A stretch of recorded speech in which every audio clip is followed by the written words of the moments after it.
Well, hello, creatives, community, and kind folks out there. Today's another episode of Verbal Component, but I do want to bring up something that was mentioned in yesterday's Verbal Component.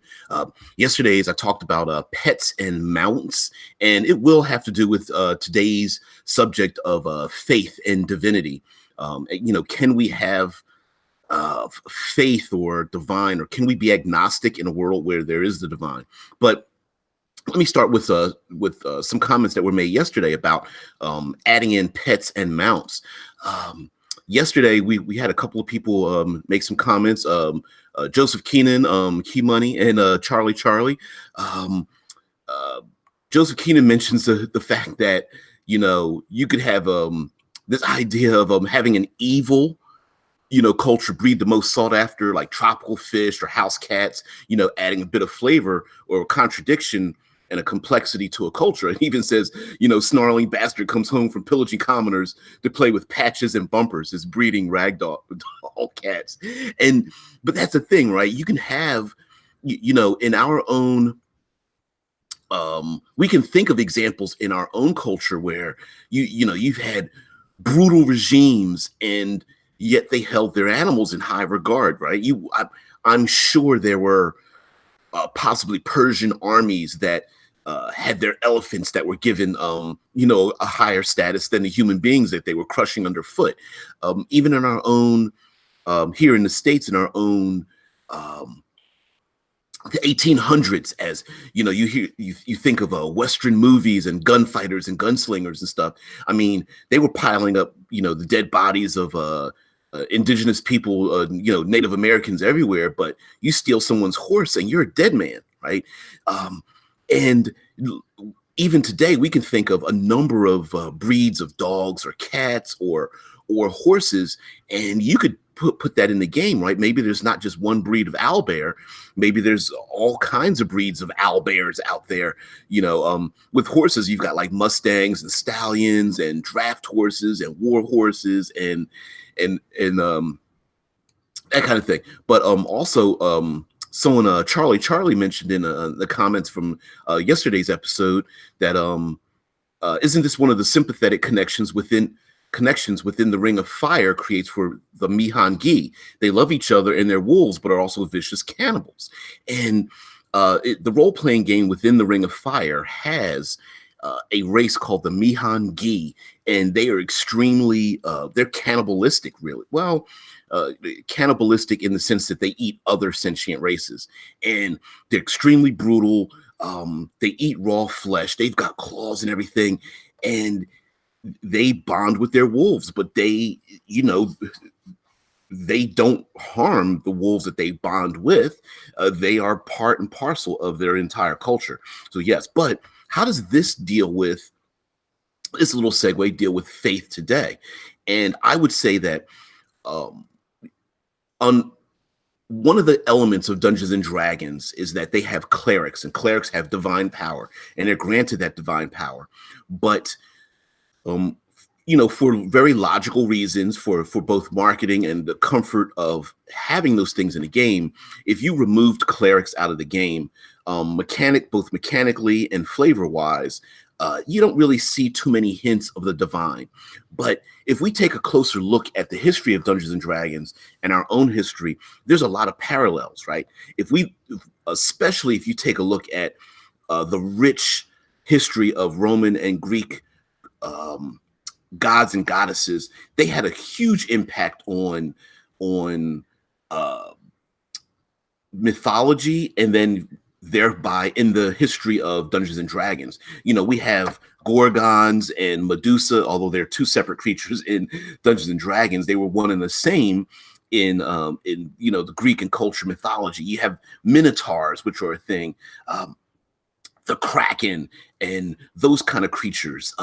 Even the giant stone, giant metallic golem that they were able to,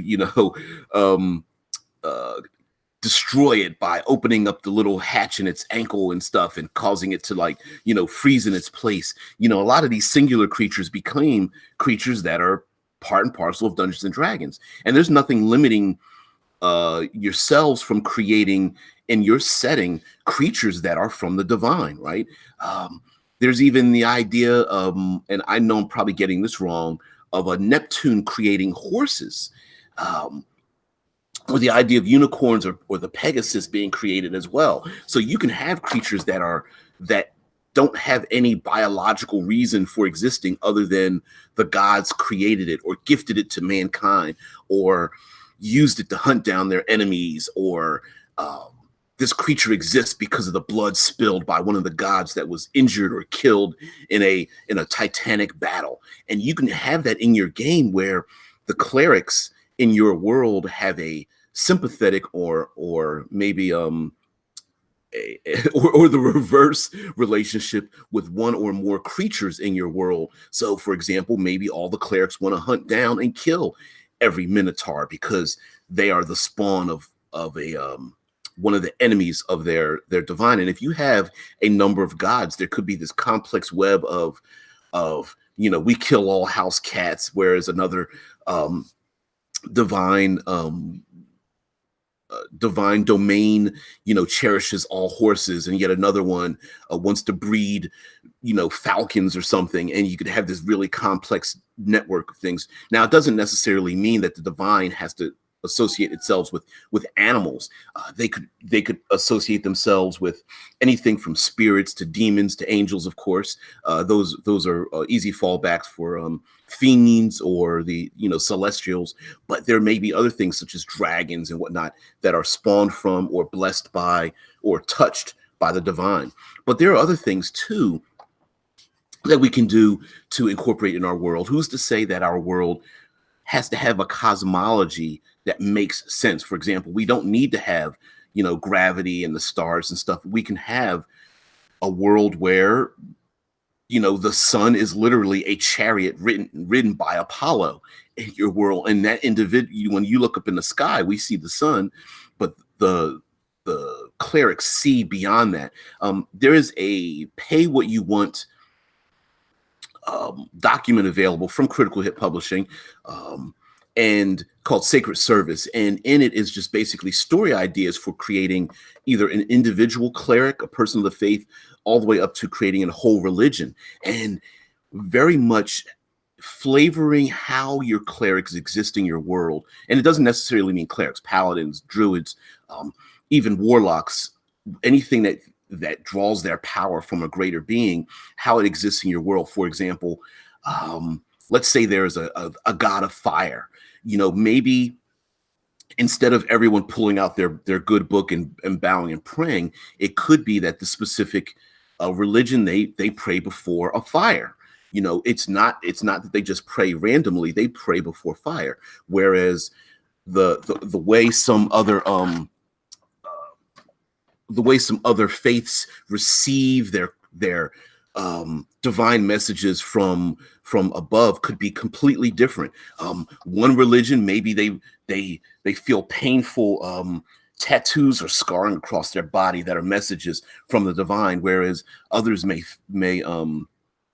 their eyes may glow white and they may go into a trance or spasms when they receive messages. One religion, they may receive their messages in the elements left by nature. Maybe birds fly in a certain pattern of runes, or they see a spider's web, and written in the spider's web is an actual message in common for them to lead their people. And then you can have others where they look at the casting of bones, or I don't know, they squeeze feces through their hands or something. I mean, you're looking at the entrails of the dead. I mean, there can be so many things receiving messages.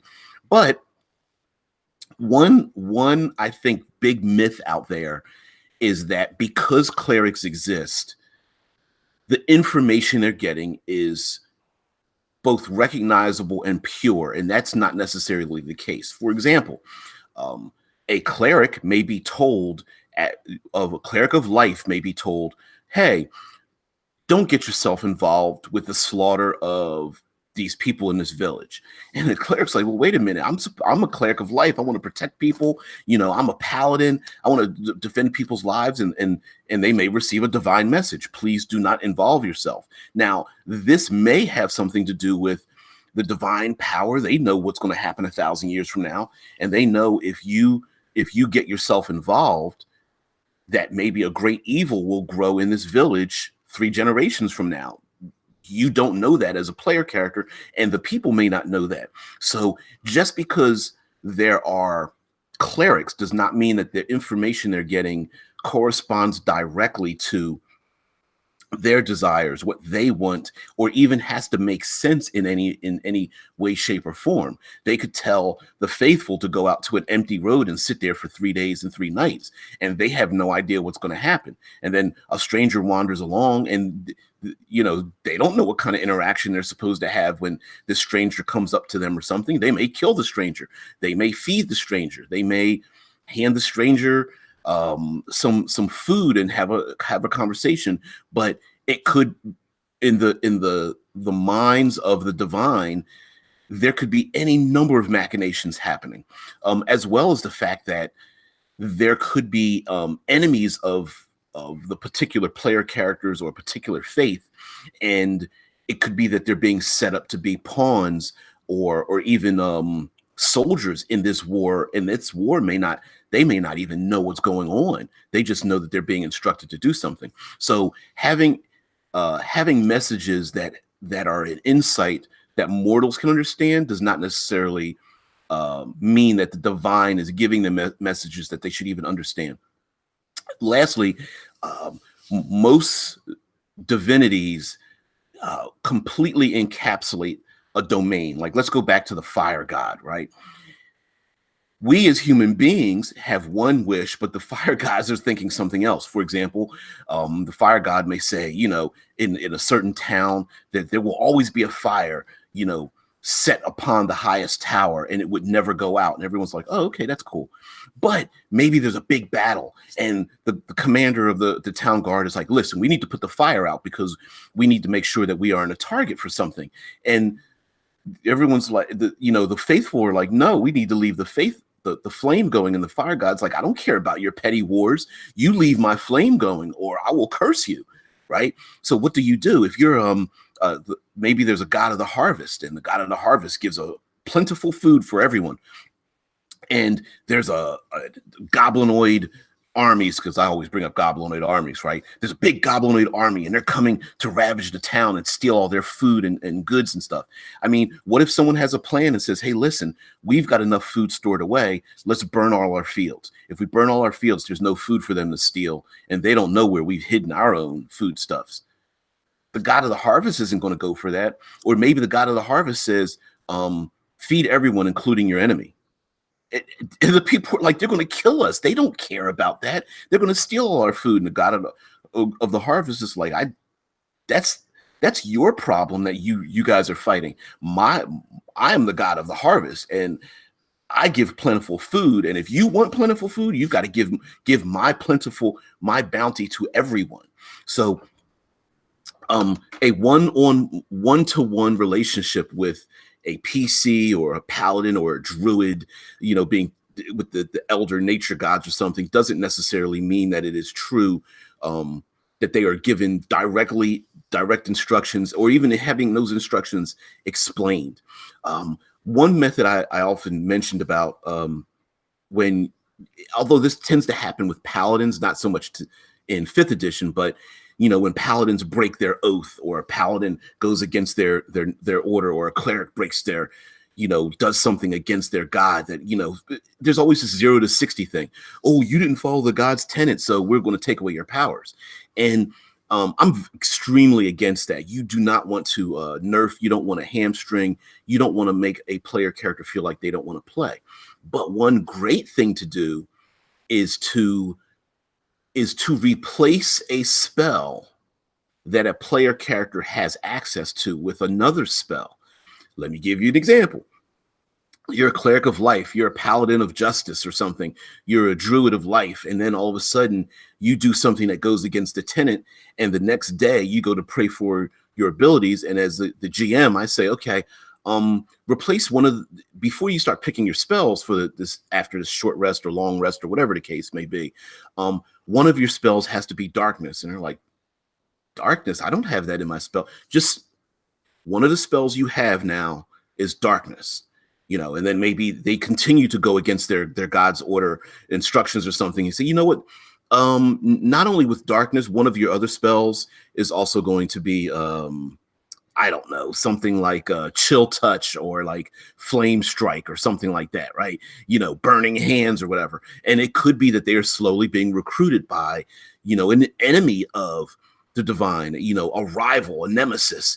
And slowly and surely, this person may turn to the other side. And cool, the player's like, oh, I get to get access to the other spells, but that's the deep dive down into the dark side, right? You can play with that without like hamstringing your player characters.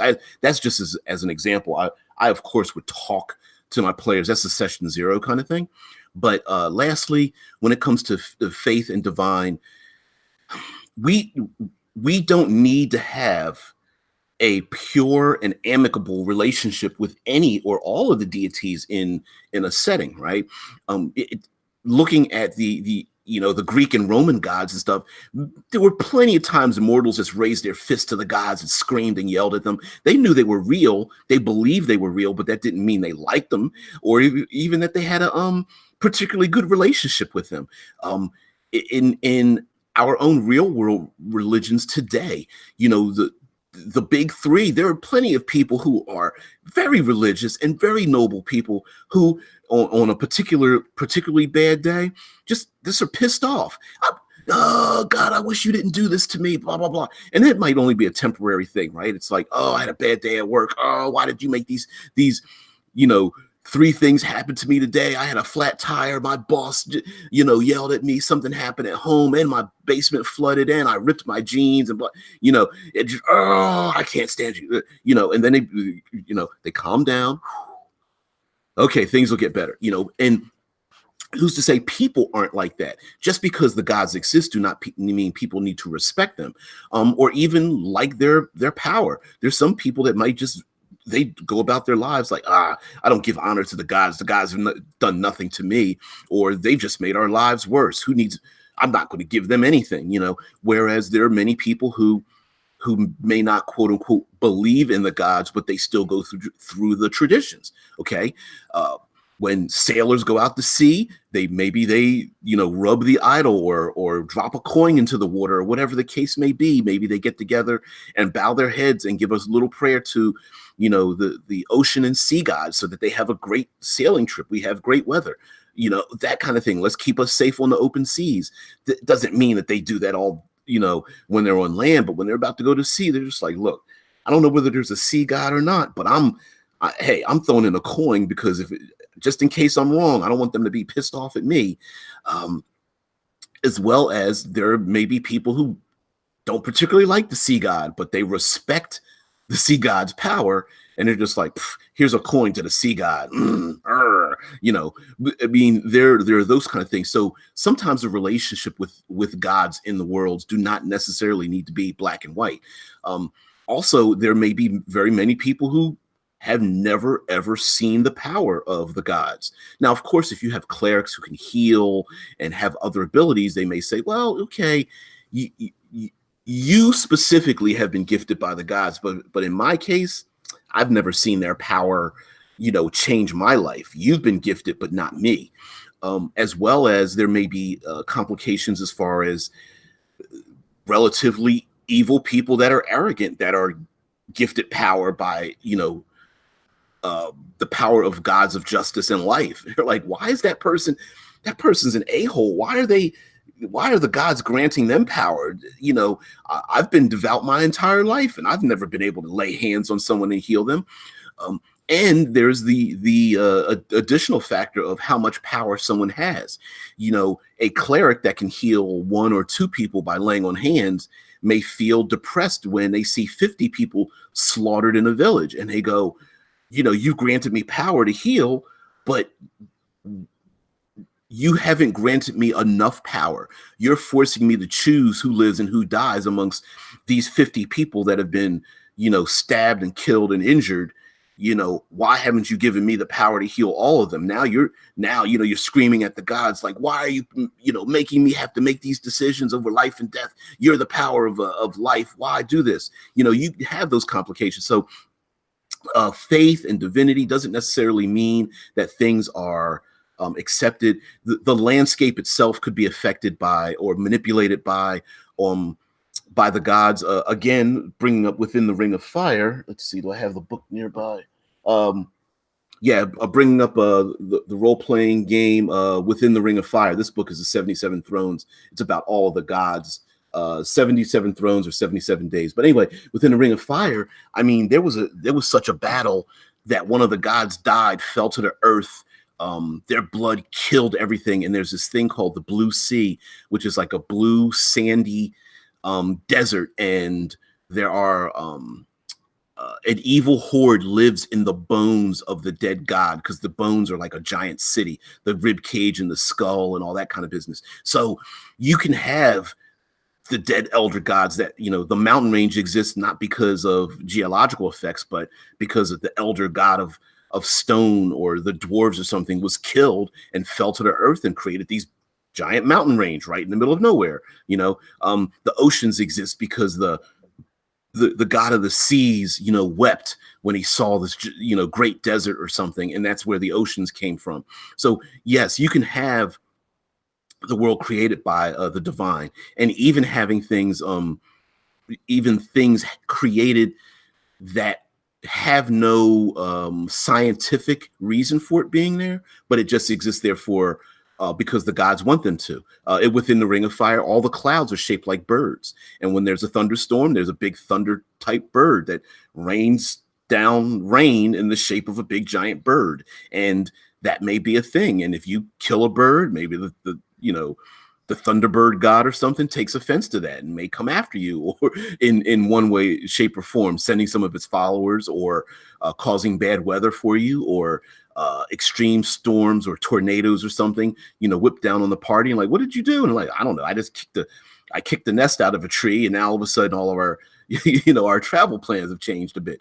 So yes, there is a way to add in faith and the divine and still have questions of whether the gods are, even paying attention to human beings, whether they are playing their games. They're playing their own Game of Thrones amongst the gods, and the human beings just happen to be pawns in their little schemes and such. And there's nothing stopping a cleric from their god to scream at their own god, like to be just pissed off at them for various reasons and what have you. But if you want to, you can go even deeper and have them have a personal relationship with an avatar or more, or even the god themselves, and speak to them, in their dreams or when they're praying or something, like, why have you done this? And, the god itself may say, listen, you just need to be patient. We're fighting a war on 5 fronts against the great evils of the world, or what have you, and they are encroaching upon us, and you are very important. And the player character's like, yeah, you keep saying that, but you're not explaining anything to me, right? I'm suffering. My allies are suffering. My people are suffering. Our nation is suffering, and you're not explaining anything to me. What is the point? And then the god may go, well, something will happen 1,000 years from now, and you're very important in that. It's like, well, yeah, that's cool, but that doesn't tell me anything. Does that mean that if I die and all our people die, that something important will happen 1,000 years from now? And then you as a human being are like, I'm not putting up with this. I'm going to save people's lives. I'm not just going to sit back and die. So those could create conflict, creates drama. Drama makes stories. So yeah, just enjoy that. So anyway, this is one episode of Verbal Component. Hope you guys have a great day. I got to get to work. Thank you very much. Have a good one.